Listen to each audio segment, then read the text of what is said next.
Assalamualaikum warahmatullahi wabarakatuh. Kali ini penulis ingin bahas soal safety riding lagi ya. Tapi sebelum itu, ini bensin tinggal 1 bar. Ini lagi eco ride, enggak bisa dibilang eco riding tapi membatasi RPM, karena tujuannya adalah rekondisi mesin, karena kebetulan sekarang bensinnya ada sedikit campuran Sado Revitalizan. Penulis asli ingin coba kalau Sado Revitalizan itu dijadikan aditif bensin kayak ketika pemakaian di mesin 2 tak ya. Jadi Sado Revitalizan itu kalau dipakai di 2 tak campur ke bensin. Tapi ya wes, udah kadung habis, mau beli lagi eceran yang 50.000 nggak ada, ya wis stop wis.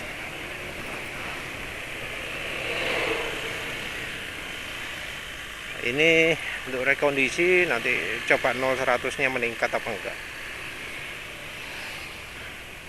Nanti habis isi bensin nyoba terakhir PRF turbo, entah terakhir entah enggak, rasanya sih terakhir.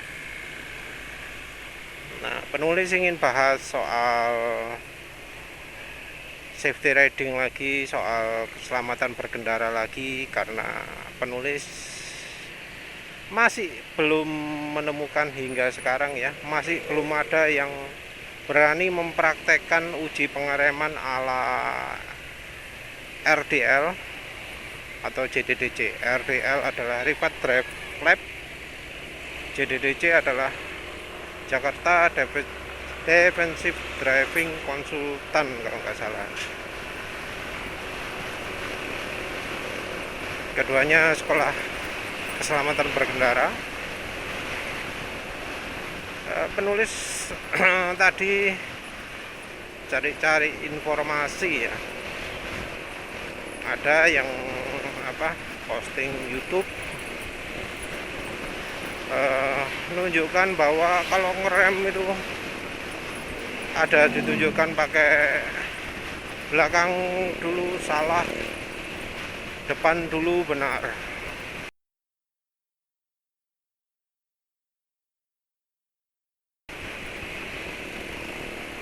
Entah mengapa ada kata-kata dulu ya, karena kalau ajarannya JDDC atau RDL nggak ada kata-kata dulu ya kayaknya ya. Ya yang ilustrasi itu ya nggak pakai alasan, wis pokoknya ngomong ngono. Yang pakai alasan itu adalah yang dari RDL,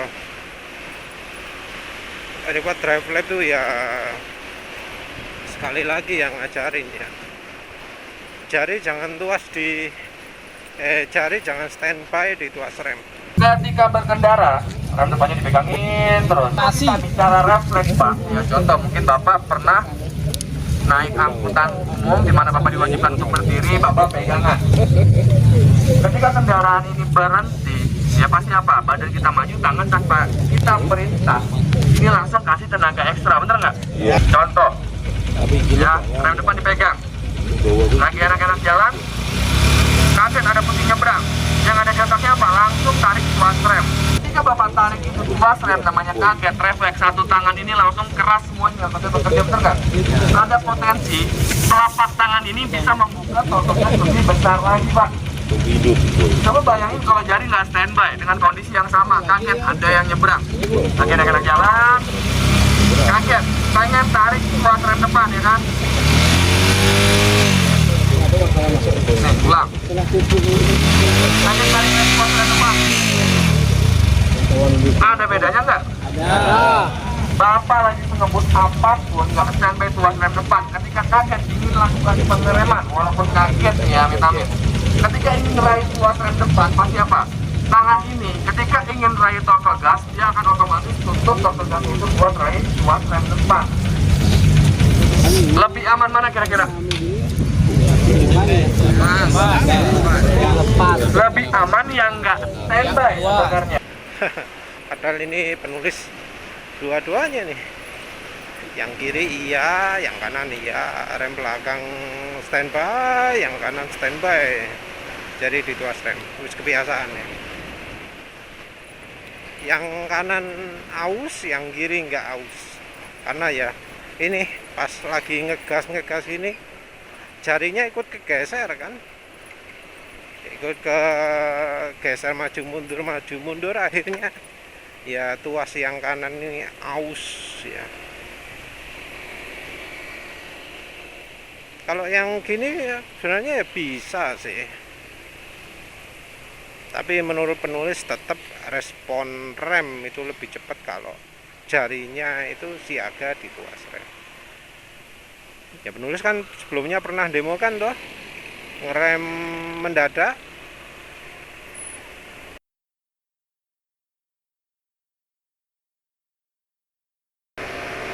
Oh bisa ya, tes ya.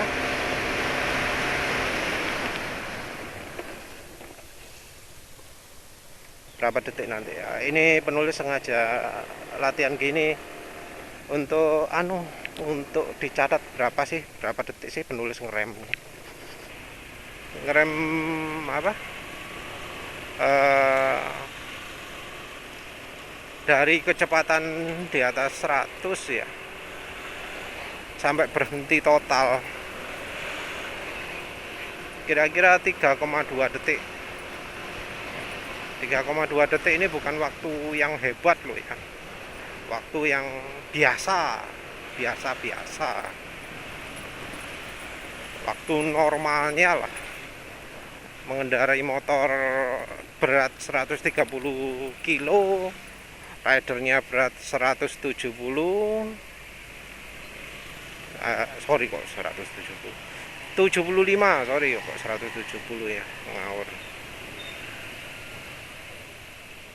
Pokoknya menurut penulis waktu 3,2 detik itu normal. Ada yang lebih cepat, tapi yang lebih lambat itu yang perlu dipertanyakan.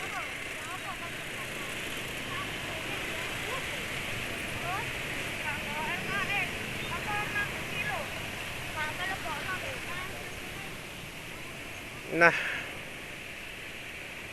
kalau dari sisi kecepatan pengereman, ya penulis sudah praktekkan sendiri pakai caranya penulis ya. Ngerem belakang dulu, tapi hasilnya 3,2 detik. Padahal ya, kalau yang katanya RDL itu, kalau ngerem belakang dulu maka ngeremannya makin berkepanjangan. Kalau pakai belakang dulu boleh nggak? Boleh, tapi bobot Boleh nggak pakai belakang dulu baru depan? Boleh aja dan bisa aja. Tapi apa efek berhentinya pun bisa jadi semakin jauh. Kenapa? Ya tadi Bapak lagi kecepatan tinggi tutup gas, bobot pindah. Ada yang namanya momentum, gaya dorong dari belakang ke depan. Roda belakang ini pasti akan minim sekali sama yang namanya traksi. Supaya pengeremannya makin optimal, gimana caranya ya? Tadi pakainya depan dulu, baru bantu dengan rem belakang. Seperti itu, kombinasi depan dulu, baru belakang. Nah, orangnya ini nggak ngerti psikologi ya, apa yang terjadi ketika orang dipaksa ngerem dalam kondisi yang ngeri ya. Jadi instrukturnya itu menjelaskannya sih ada yang masuk akal. Jadi mengapa kok ngeremnya depan? Karena ketika mengerem bobot itu pindah ke depan. Ya, dimana tadi saya lakukan pengeremannya pakainya depan dulu baru belakang. Ya, semakin tinggi kecepatan, ingat rem depan semakin dominan. Kenapa pakainya rem depan dulu? Ya, kecepatan tinggi contoh. Kecepatan tinggi Bapak tutup gas aja itu momentum masih kecepatan. Ya, kita tahan dulu pakai rem depan. Ya, baru bantu dengan rem belakang. Ya, ada momentum. Ya, bobot semua pindah ke depan. Yang sanggup nahan ya cuma rem depan ini, Pak. Karena bobot pindah ke depan, maka ya rem depan yang makin yang gripnya paling ban depan yang gripnya paling kuat, yang ban yang bisa mencegah motor jalan, ban yang bisa dipakai untuk menghentikan motor ya yang depan itu aja, yang belakang minim. Iya, itu bener.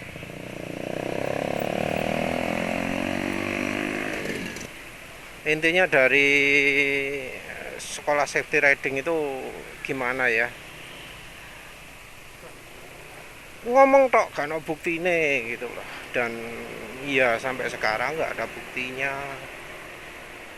Ajaran pengereman itu yang dilepas tekan lepas penulis sering diomongi lewat petuah seakan-akan bener ya, petuah di di YouTube atau di di kupasmotor.wordpress.com. Banyak petuah kalau rem gini, kalau rem gini. Mana buktinya? Nggak ada. Mau bukti gimana, karena mereka ya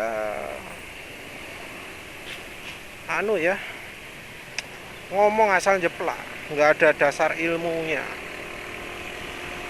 Wah, tarikannya makin enak sekarang.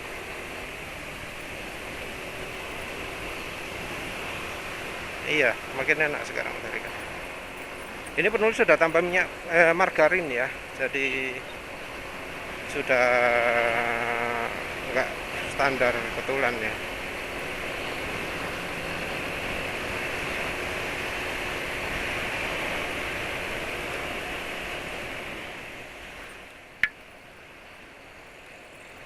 Penulis ya berharap kayak yang terakhir itu Bro Kaisar Reza Prasetya ya, ngajak bolak-balik, ayo kalau mau bikin konten bareng, ayo kalau bikin bahas bareng. Ya gimana ya, sana lokasi dekat Jakarta, penulis sini Sidoarjo, biaya ke sana PP bisa lebih dari 1 juta nih, paling murah ya berapa, 800. Ini belum butuh vaksin segala ya. Ya penulis punya sertifikat sih, tapi ya tetap penulis harapkan itu ya dari penjelasan itu ya yang detail lah ya, dan buktikan lah ya. Soalnya sering ngomong kecepatan 100 gini, kecepatan 100 gini, tapi nggak pakai ngomong. Oh ini CBR 150R yang baru lagi, kok ketemu lagi ya.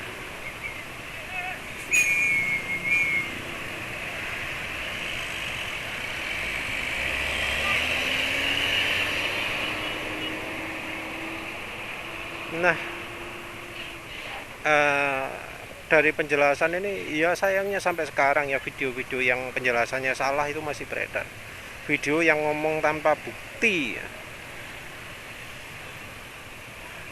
ya bukti, misalnya kalau naruh jari di tuas rem itu bikin lebih mudah mengalami kecelakaan. Mana buktinya?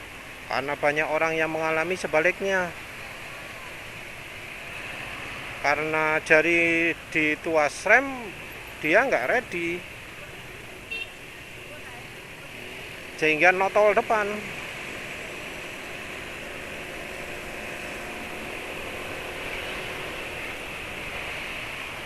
Ya kalau sudah notol depan gitu ya mau gimana?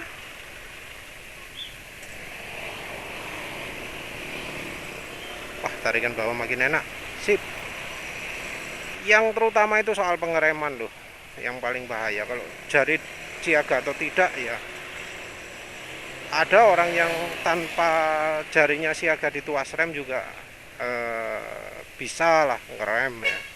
Tapi kalau soal kalau soal cara pengeremannya, nah ini ya beda jauh ya. Nggak peduli lah antara omongannya kayak gimana, tapi kenyataan di jalan lah ya. Penulis soalnya sering menjumpai ngomong tok gak dipraktek no. Emang apa susahnya sih ngerem dari 100, kayak orangnya itu jarang-jarang jalan 100, padahal ya sering kan jalan 100 itu. Orang yang jadi instruktur itu seringnya adalah apa jenenge, stunt rider ya, kayak Bro Kaisar Reza Prasetya itu kan stunt rider kok, bisa stopi, bisa wheelie.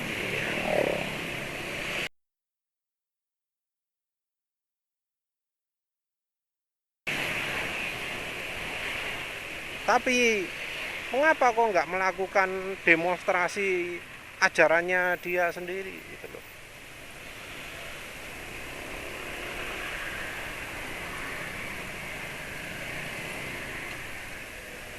Karena apa ya, harusnya yang begitu tuh ya mbok dasar praktek gitu loh. Oke, kalau tuas jari itu mungkin susah ya, jari standby di tuas rem itu susah untuk membuktikan. Tapi kalau untuk soal pengereman kan gampang, karek demo. Ini loh tak demo. Soalnya kalau soal yang lain-lain ya, misalnya apa, pengereman ABS dan non ABS gitu ya, mesti di demo no, bahkan berani. Tapi ya sekali lagi demonya ya lebay lah, lebay.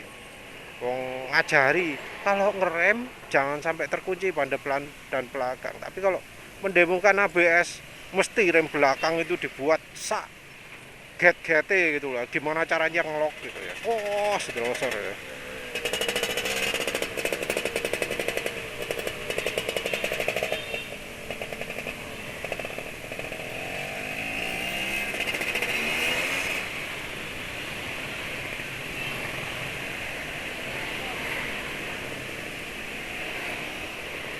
Tarikan bawah enak banget. Ini rasanya bukan karena Klinos ya, karena sebelumnya pakai Klinos juga nggak kayak gini. Entah karena margarinnya, entah karena sadonya, nggak ngerti lah.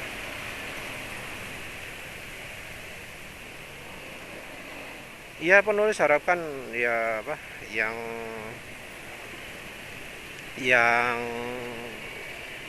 mengajar safety riding lah, demo kan lah ya. Udah berapa bulan ini, kenapa kok nggak ada satupun ya di dunia ya yang bisa mendemokan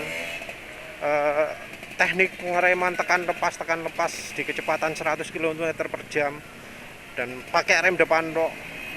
Kenapa seluruh dunia kok nggak ada? Tapi itu yang diajarkan.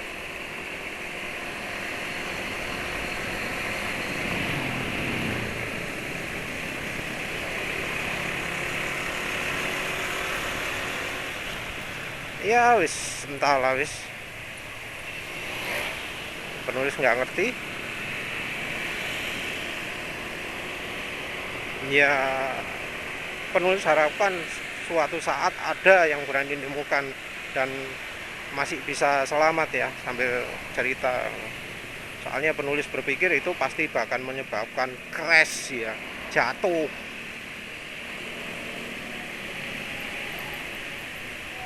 Ya kalau berani ya demonya jangan pakai ABS ya, jangan pakai motor ABS. Ini motor penulis nggak ada ABS-nya. Kalau pakai ABS ya ngapain ngajarin orang nggak gitu. Ajaran ngawur kok yang diandalkan ABS sih.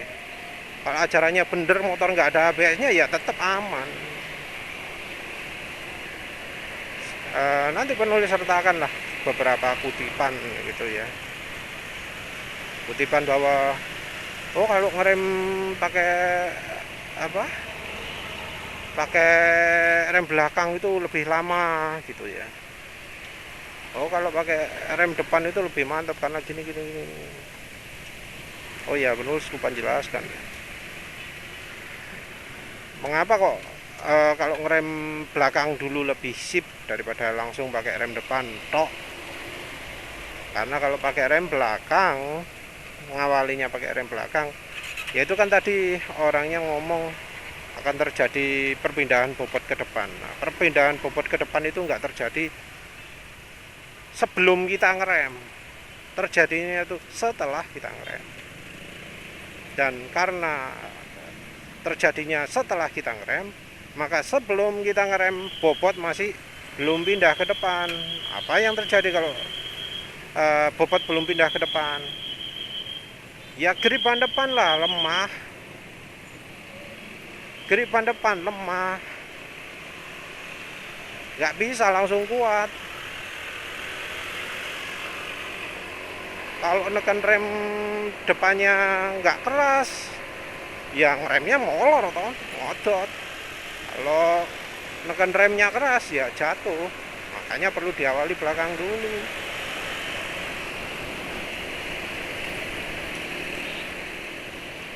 Ya wis lah gitu aja sih, nanti penulis lanjutkan kalau sudah mau akselerasi 0-100 ya. Ya sekarang sudah waktunya 0-100 ya, tinggal dilihat aja bisa berapa ini. Tadi sudah eco riding dapatnya 45,2, maklum banyak berhentinya. Nanti dilihat 0-100 nya berapa. Ini berarti sama seperti sebelumnya, cuma sekarang pakai margarin dan sadu revitalisan campuran. Galak banget ya.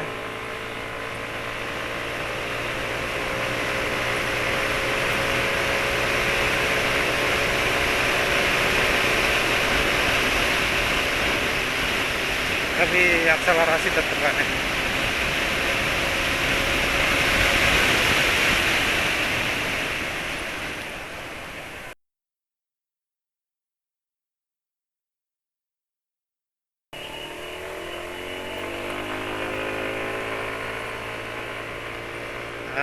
Sudah nggak mantap lagi, jadi sepertinya lapisannya langsung hilang nih ya.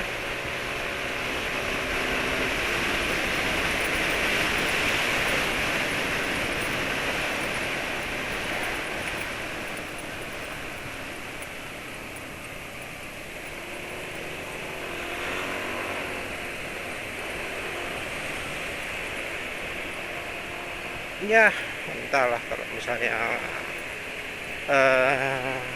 ini efeknya apa. Jelas konsumsi bahan bakar ya kayaknya tetap besok sih kalau sudah pakai premium, kalau nanti bisa dites.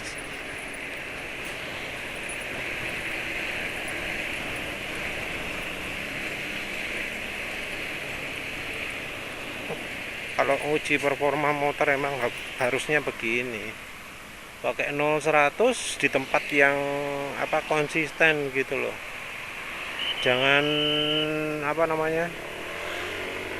jangan pindah-pindah, dia nggak valid. Entahlah ya, ini tarikan rasanya mantap tapi tenaga atas nggak keluar, kayak bensin kurang tenaga. Tapi ini mungkin salahnya dari dari Honda engine cleaner ya.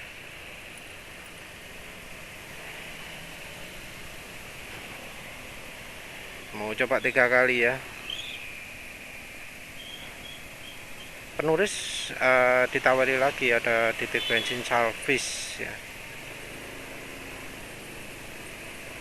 tapi ya nggak tahu itu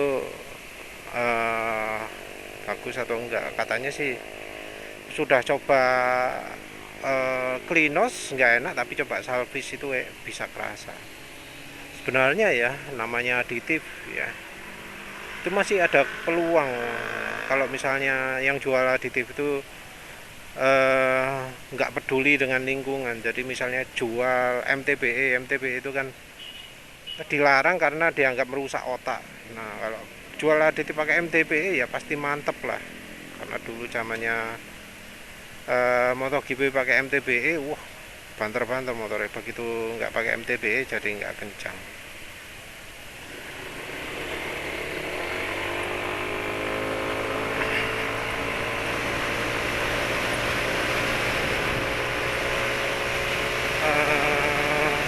tahu ini streaming mungkin ya.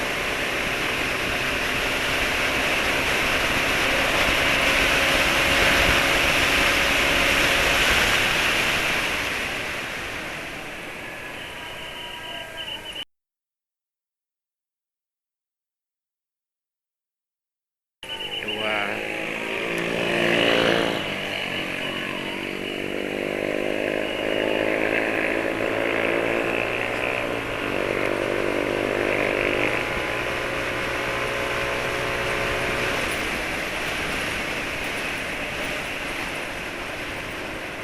Tiga kali ya, 3 kali, habis itu isi bensin.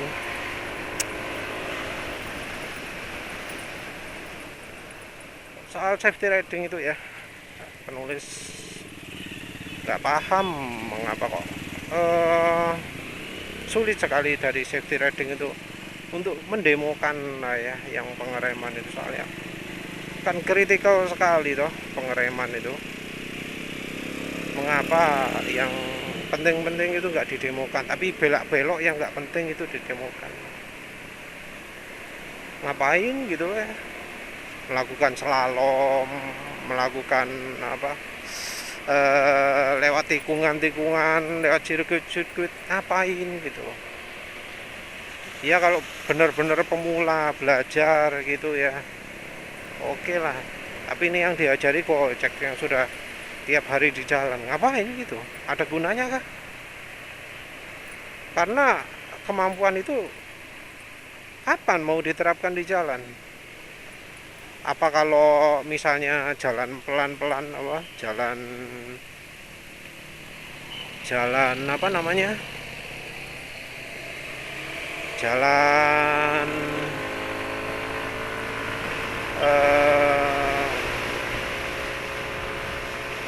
macet-macet gitu harus kencang, itu kan enggak, mau pelan juga enggak apa-apa, iya kan? Enggak sempat saya, berhenti dulu lah.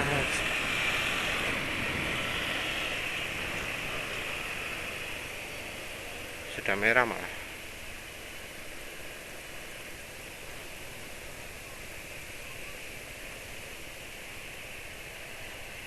Kalau penulis sendiri gimana sih belajarnya? Ya paling belajar lurus. Jalan lurus ya, yang penting bisa belok. Kalau nggak mau kencang ya pelan-pelan. Nggak pernah penulis merasa butuh belok itu harus bisa kencang gitu ya, pakai dihitungi waktu gitu. Ngapain, itu lah pes balapan itu.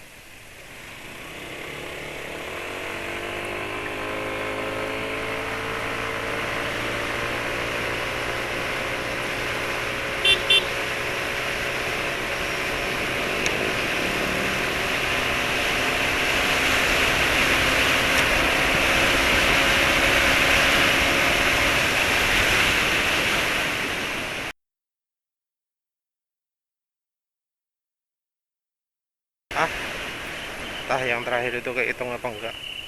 Kayaknya termasuk streaming ya. Sedih pengen coba satu lagi nih. Cuek isi bensin sekarang isi bensin ke Pertamina ya. Gak peduli sore-sore, katanya kan kalau isi bensin yang bagus itu kalau pagi-pagi ya, dingin. Karena kalau dingin itu bakal lebih banyak isinya. Ya videonya penulis akhiri aja ya. Intinya sih penulis berharap ada lah instruktur safety riding atau ya pendukungnya JDDC, pendukungnya RDL atau peminat lah ya. Penulis nggak percaya kalau orang nggak pernah jalan 100 km per jam itu, terus motornya moge, motornya apa NMAX, apa kok NMAX, motornya GSE atau apa, nggak percaya penulis.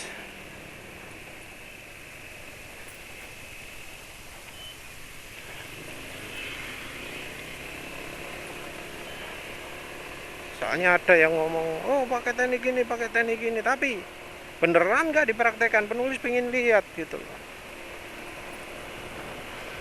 Mereka yang punya video, punya vlog, masa nggak pernah sih melakukan?